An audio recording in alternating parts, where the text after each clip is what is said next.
بسم الله الرحمن الرحيم. الحمد لله رب العالمين، والصلاة والسلام على رسوله الأمين محمد صلى الله عليه وعلى آله وصحبه أجمعين. أما بعد،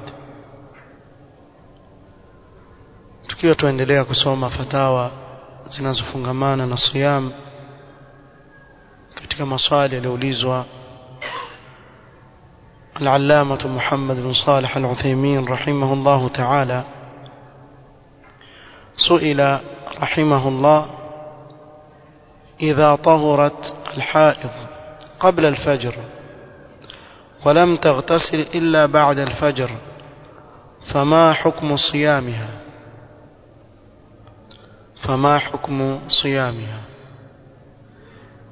mwanamke aliye katika ada yake ya mwezi ikiwa atatahirika kabla ya kupambauka kwa alfajiri, ingawa akachelewesha kuoga gosho yake ya ada ya mwezi baada ya kutahirika mpaka alfajiri ikapambauka, ni ipi hukumu ya saumu yake mwanamke kama huyu? فأجاب رحمه الله: إذا طهرت الحائض قبل طلوع الفجر ولو بدقيقة واحدة ولكن تيقنت الطهر فإنه إذا كان في رمضان يلزمها الإمساك. sema akitahirika mwanamke aliyekuwa katika ada yake ya mwezi kabla ya kupambauka kwa alfajiri, hata kama ni kwa dakika moja, lakini akawa na yaqini kuwa ametahirika na ikawa ni katika masiku ya mwezi wa Ramadhani, basi itamlazimu hapa al-imsak, bimaana atafunga. ويكون صومها ذلك اليوم صحيحا, na itakuwa saumu yake katika siku kama hili ni sahih, لأنها صامت وهي طاهر, kwa sababu katika hali kama hii amefunga akiwa katika tahara. وإن لم تغتسل إلا بعد طلوع الفجر, hata kama hakuoga isipokuwa baada ya kupambauka kwa alfajiri. فلا حرج, hii haina tatizo lolote wala hana dhambi katika hilo. كما أن الرجل لو أصبح جنبا من جماع أو احتلام وتسحر ولم يغتسل إلا بعد طلوع الفجر كان صومه صحيحا. kama vile mwanamume, ikiwa kwa mfano mwanamume atapata janaba akapambaukiwa na asubuhi akiwa na janaba kwa kitendo cha ndoa au kwa kuota, akala daku lake, asioge mpaka alfajiri kapambauka, saumu yake huyu ni sahih wala haina matatizo yoyote. Na hili swali mara nyingi sana laulizwa, kwa mtu akiamka na janaba hukumu ya saumu yake nini? Saumu yake ni sahih wala haina tatizo lolote. قال: وبهذا المناسبة أود أن أنبه إلى أمر آخر عند النساء، أنه إذا أتاها الحيض وقد صامت ذلك اليوم فإن بعض النساء يظن أن الحيض إذا أتاها بعد الغروب قبل أن تصلي العشاء فسد صوم ذلك اليوم. sema wapo baadhi ya wanawake wakifunga mchana wa Ramadhani mpaka magharibi hakupatwa na nini, na ada yake ya mwezi, akafuturu vizuri kabla ya kuingia isha au kabla ya kuswali isha ikamjilia ada yake ya mwezi. Sema wapo katika wanawake wanaodhania kuwa maadamu hajaswali isha na ada yake ya mwezi imemjilia, basi somo yake pia shafanya nini, ishaharibika. Wadhania hivyo. Wa hadha la asla lahu, na jambo hili halina msingi wala mashiko yoyote. Bal inna alhaydha idha ataha ba'da alghurub walau bilahzatin fa inna sawmaha tamun wa sahihun, ada ya mwezi ikimjilia mwanamke baada ya kutua kwa jua, hata kama ni kwa dakika moja, saumu yake imetimia na saumu yake ni sahihi, haina matatizo yoyote. Kwa hivyo hiyo ni katika kuzungumzia ahkam zinazofungamana na kina mama walio na ada ya mwezi na saumu zao. Wasuila rahimahullah rajulun maridhun maradan la yurja bur'uhu. Ambaye Sheikh Al-Uthaymeen aulizwa, kuna mtu mgonjwa na maradhi yake hakutarajiwi kuwa atapona, yale maradhi hatarajii kuwa atapona, wala yastati'u as-sawm, na hawezi kufunga. Fama al-hukm, hukmu itakuwa ni vipi hapa? aftuna jazakumullahu anna wa 'anil muslimina kull khair.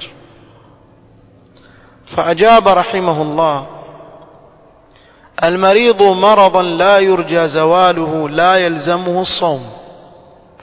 mgonjwa ambaye ana maradhi hatarajii maradhi kama yale kumuondokea, huyo haimlazimu kufunga, li'annahu ajiz, kwa sababu hawezi kufunga.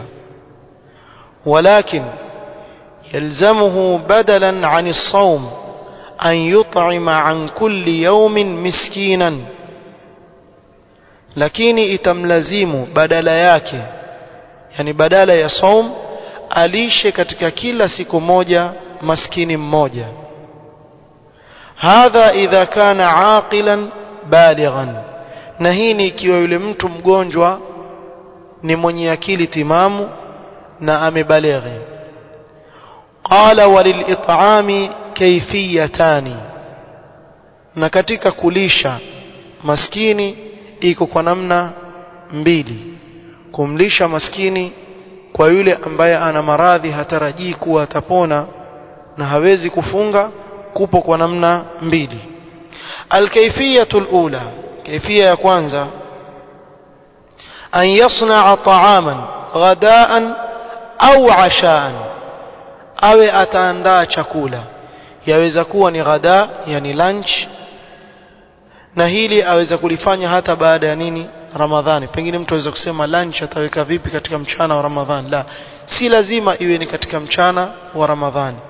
Na ikiwa ni Ramadhani, ashaan, aweza kuweka asha. thumma yad'u ilayhi almasakin biqadri alayam allati alayhi, kisha awaite maskini kwa kadri ya yale masiku ambayo adaiwa hajayafunga. كما كان أنس بن مالك رضي الله عنه يفعل ذلك حين كبر, كما alivyokuwa sahaba Anas bin Malik radhiyallahu anhu akifanya hivyo alivyokuwa mtu mzima, ikawa hawezi tena kufunga.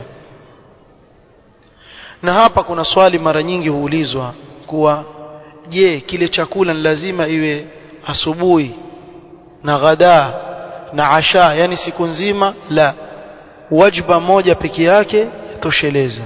Bimaana ikiwa ni ghada, lunch, wakila pale wakimaliza basi yatosheleza.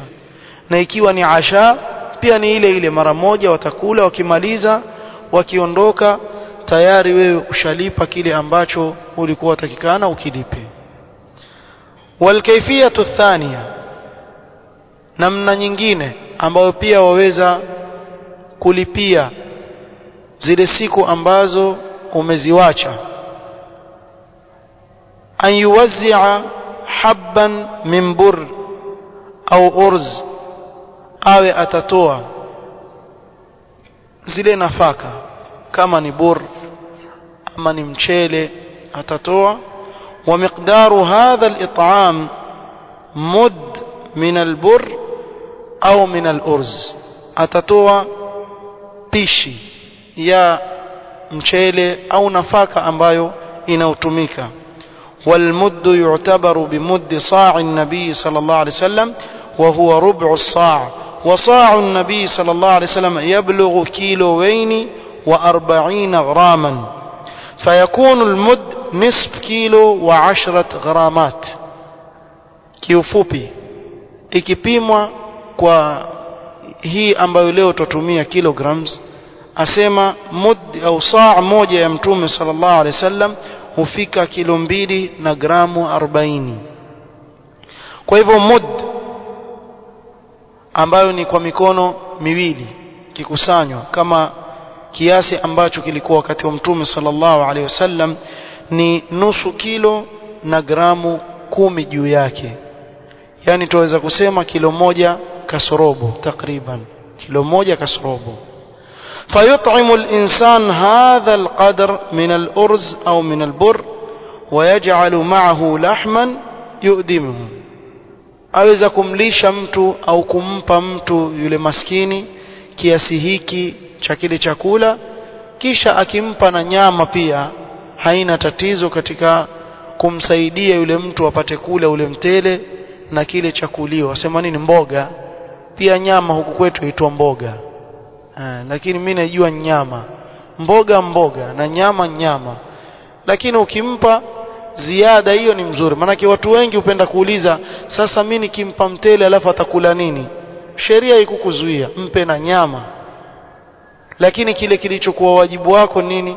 Ni ule mtele uliotoa. Je, naweza kutoa pesa? La, hauwezi kutoa pesa. Ingelikuwa yawezekana kutoa pesa, sheria ingetoa kipengele hicho tukapewa ruhusa. Lakini tangu wakati wa Mtume sallam na masahaba walikuwa wanazo senti, lakini wakitoa nini? Chakula. Na hapa pia napenda kutanabaisha, manake hatuko mbali. Subhanallah, juzi tulikuwa tusema Ramadhani ya karibia, leo tusema Ramadhani iko katika hali ya kuondoka, na wengi wetu bado tuko kwenye nini? Tuko kwenye ghafla, hatuoni hili jambo. Lakini hivi tukaribisha siku 10 za mwisho, zimebakia siku 2-3 tutaingia kwenye 10 la mwisho na Ramadhani yaondoka. Na hili nishawahi kulizungumza mwanzo wa Ramadhani kuwa haitoshelezi katika zakatul fitri mtu kutoa pesa, haitoshelezi mtu kutoa pesa. Nunua kama ni mchele, kama ni ngano, kama ni unga, kama ni tende, utoe chakula. Alafu ikiwa wataka kumsaidia yule maskini, sasa hapo sheria haikukataza, juu yake waweza kumuongeza na pesa ili aweze kufanya nini? Kununua kitoweo. Hiyo haukukatazwa, lakini ile asli lazima uitoe. Tufahamiana hapa. Hapa kuna masala muhimu ambayo nitamalizia. Je, yajuzu hiki chakula kukichukua ukampa maskini mmoja au wawili? Naam. Je, yajuzu kwa mtu akakusanya kisha akampa maskini mmoja au wawili, akasema nyinyi wawili gawanyeni hii, khalas kush? Yajuzu? Naam. Naam, yajuzu. Yajuzu kwa mtu kumpa maskini mmoja au wawili hii yote, pengine ya mwezi mzima, akamwambia mtu mmoja chukua hii, ama watu wawili, kwa sababu sheria imekuwekea kulipa kile kibaba kile. Haikukuwekea kuwa ni lazima wale maskini wawe wangapi, wawe kwa idadi hiyo.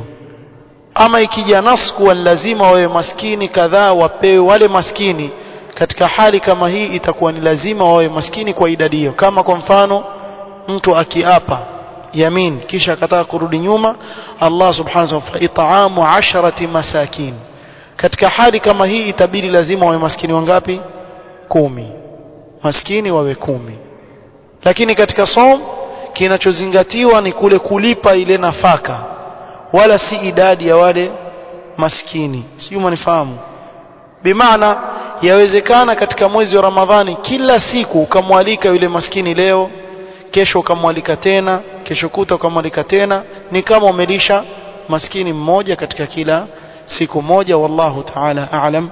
Subhanakallahumma wa bihamdika ashhadu an la ilaha illa anta astaghfiruka wa atubu ilaik. Barakallahu fik.